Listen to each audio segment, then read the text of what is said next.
नमस्ते दोस्तों, मैं सुज्योति आज की बात में आप सबका स्वागत करती हूँ। आइए आज की बात कर लेते हैं।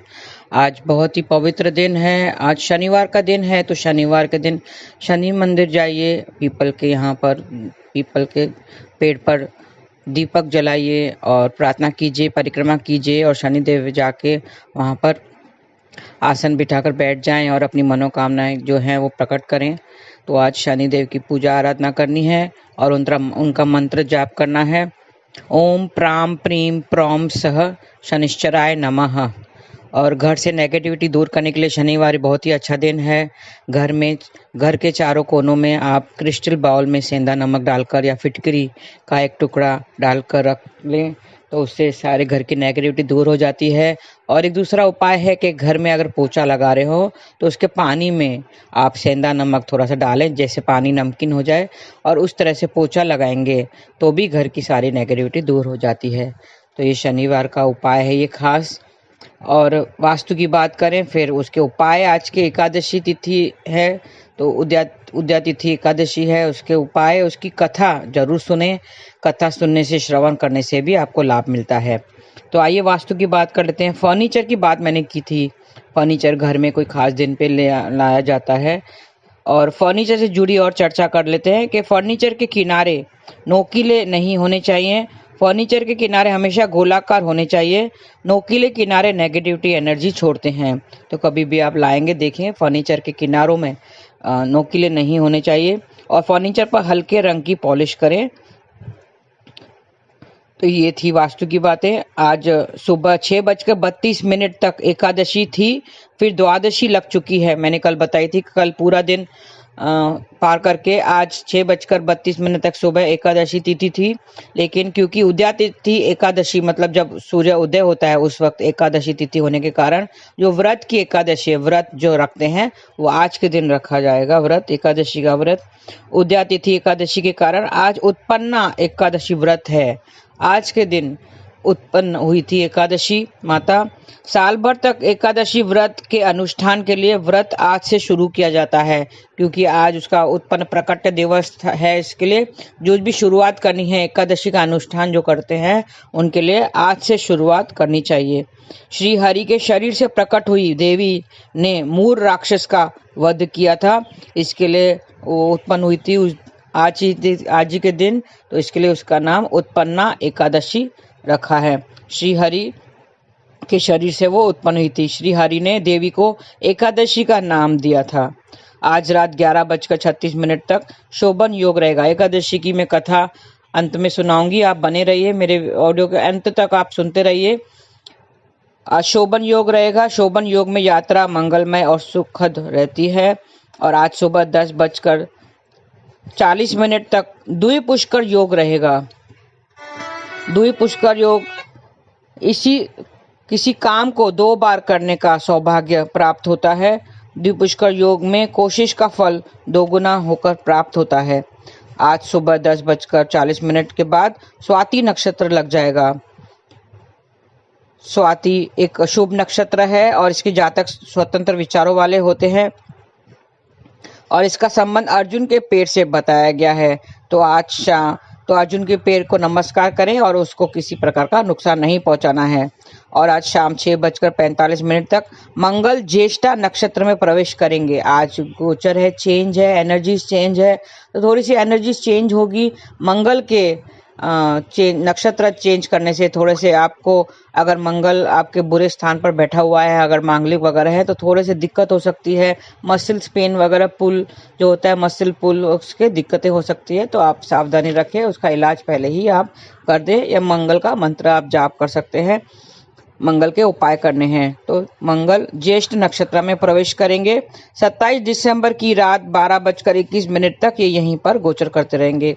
इस गोचर से चांदी, गेहूं, जौ, चना, मटर, उड़द, मूंग, बाजरा, ज्वार, सोना, चांदी में मंदी आएगी। गुड़, शक्कर, खांड, सरसों, अलसी, रुई, कपास आदि मूल्यों में तेजी आएगी।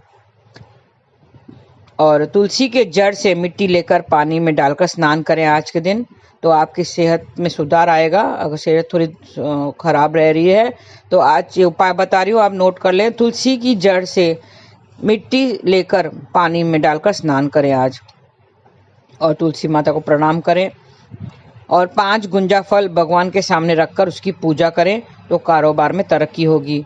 गुंजा फल को अपनी तिजोरी या गले में रख सकते हैं। पूजा के समय 10 मुखी रुद्राक्ष भी रखें तो सारी परेशानियों का छुटकारा मिलेगा, और उसे पूजा के बाद उसको धारण कर ले। और विष्णु भगवान का ध्यान करें, और ब्राह्मणों का आशीर्वाद लेना है तो सबसे आपका तालमेल अच्छा बना रहेगा। दक्षिणा के रूप में वस्त्र भी भेंट करें। मंदिर में दक्षावर्त शंख स्थापित करें तो घर में सुख शांति आएगी। रौली, धूप, दीप आदि से उसकी पूजा करनी चाहिए। भगवान विष्णु की भी पूजा करें तो सैलरी में बढ़ोतरी होगी। जॉब वगैरह कर रहे हैं, आपकी सैलरी अभी तक बढ़ी नहीं है तो आज विष्णु जी की पूजा करें, व्रत करें तो आपकी सैलरी में बढ़ोतरी होगी। और ओम गोविंदाय नमः का 108 बार जाप करें। इसका विष्णु जी का मंत्र आपको जाप करना है। ओम अच्युताय नमः, ओम अनंताय नमः, ओम गोविंदाय नमः, ऐसे आप बुक में आप लिख लें, 108 बार लिख लें या जाप करें तो आपके तरक्की होगी।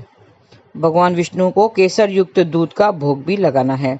तुलसी की माला चढ़ाएं तो किस्मत का सितारा बुलंद होगा, और खीर का भोग लगाएं।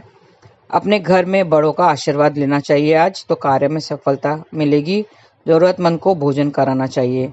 भगवान विष्णु के साथ तुलसी जी की भी पूजा करें, उसमें जल चढ़ाएं तो वैवाहिक जीवन में सफलता मिलेगी। केसर युक्त मिठाई का भोग लगाना है। मंदिर में चावल का दान भी कर सकते हैं। परिवार के सदस्यों के बराबर गोमती चक्र लें और एक एक करके सदस्यों का नाम लेकर उसकी पूजा करें तो कोई भी अगर बुरी नज़र लगी है, घर में किसी को बीमार रहते हैं, बुरी नज़र लगी हुई है तो उससे छुटकारा मिलेगा। आपको एक एक गोमती चक्र लेके भगवान के आगे रख के उसकी पूजा करनी है और सदस्य का नाम लेना। एक एक करके सदस्य का नाम लेकर उसकी पूजा करें, और पूजा के बाद सभी गोमती चक्र को पीले कपड़े में बांध कर रख दें और विष्णु मंदिर में दे आएं। विष्णु मंदिर में रखाएं और विष्णु मंदिर में घी का दीपक जलाएं तो जीवन में उन्नति मिलेगी। लौ की गर्माहट हाथों से लेकर अपने आंखों पर लगाएं। इस तरह से आपको सेकना है, हाथ सेक हैं तो आपकी उन्नति निश्चित है। तो ये थी छोटी सी बातें।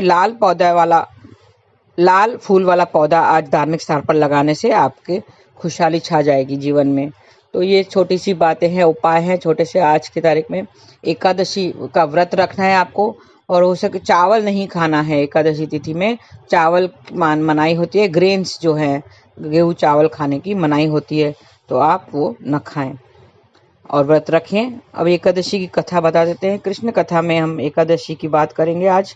ये उत्पन्ना एकादशी कैसे नाम पड़ा। हिंदू धर्म में उत्पन्ना एकादशी का खास महत्व माना गया है। इस दिन भक्त भाव और समर्पण के साथ भगवान विष्णु की आराधना करते हैं। जो लोग इस दिन पूरे मन से व्रत करते हैं और विधि विधान से पूजा करते हैं, उसकी परेशानियों का अंत हो जाता है और भगवान विष्णु का आशीर्वाद भी मिलता है।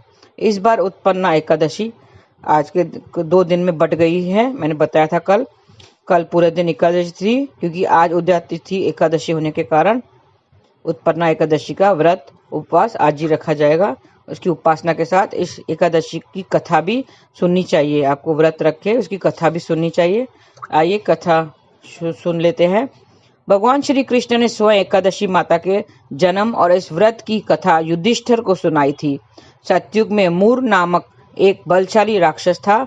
उसने अपने पराक्रम से स्वर्ग को जीत लिया था। अपने बल से वो पूरे स्वर्ग को उसने जीत लिया था।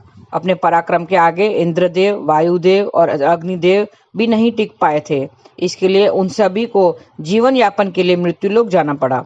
निराश होकर देवराज इंद्र कैलाश पर्वत पर गए और भगवान शिव के समक्ष अपना दुख बताया। इंद्र की प्रार्थना सुनकर भगवान शिव उन्हें भगवान विष्णु के पास जाने के लिए कहते हैं। इसके बाद सभी देवगण क्षीर सागर पहुंचते हैं। वहां सभी देवता विष्णु भगवान से राक्षस मूर से अपनी रक्षा की प्रार्थना करते हैं।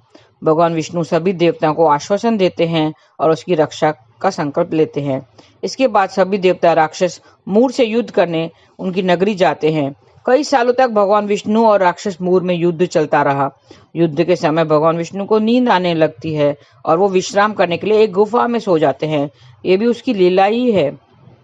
भगवान विष्णु को सोता देखकर राक्षस मूर उन पर आक्रमण कर देता है, लेकिन इससे पहले इसी दौरान भगवान विष्णु के शरीर से एक सुंदर बलशाली कन्या उत्पन्न होती है। उसके बाद मूर और उस कन्या में युद्ध चलता है। इस युद्ध में मूर घायल होकर बेहोश हो जाता है और देवी एकादशी उसका सिर धड़ से अलग कर देती है। इसके बाद भगवान विष्णु की नींद खुलने पर उन्हें पता चलता है कि किस तरह से उस कन्या ने विष्णु भगवान की रक्षा की है। इस पर भगवान विष्णु उसे वरदान देते हैं कि तुम्हारी पूजा करने वाले के सभी पाप नष्ट हो जाएंगे और उसे मोक्ष की प्राप्ति होगी और मेरे साथ तुम्हारी भी पूजा होगी। तो इस तरह से आज ही के दिन एकादशी माता प्रकट हुई थी, तो इसके लिए उसका नाम, आज की तिथि का नाम उत्पन्ना एकादशी रखा गया है। उत्पन्ना एकादशी के दिन जल्दी उठकर स्नान करें। इसके बाद घर में मंदिर में दीप जलाएं, भगवान विष्णु का गंगा जल से अभिषेक करें और फिर उन्हें नारियल, सुपारी, फल, लवंग, धूप, पंचामृत, अक्षत, चंदन और मिष्ठान अर्पित करें। उसके बाद भगवान की आरती करें और भोग लगाएं। इस बात का विशेष ध्यान रखें कि भगवान को सिर्फ सात्विक चीज़ों का भोग लगाया जाता है। भगवान विष्णु के भोग में तुलसी को जरूर शामिल करें। ऐसा माना जाता है कि बिना तुलसी के भगवान विष्णु को भोग ग्रहण नहीं करते हैं। इस पावन दिन भगवान विष्णु के साथ ही माता लक्ष्मी की पूजा भी करते हैं। इस दिन भगवान का अधिक से अधिक ध्यान करें और संभव हो तो व्रत भी रखें और अन्न का ग्रहण नहीं करना है। आप फलाहार कर सकते हैं या निर्जला व्रत भी कर सकते हैं या एक टाइम फलाहार भी खा सकते हैं। तो ऐसा व्रत कीजिए और कथा सुने और सुनाएं। इसका भी फल मिलता है, आपको पुण्य मिलता है और आज के दिन जो करेगा उसको मोक्ष की प्राप्ति होगी। तो आज के दिन बस इतना ही। आपका दिन शुभ रहे। हरे कृष्ण।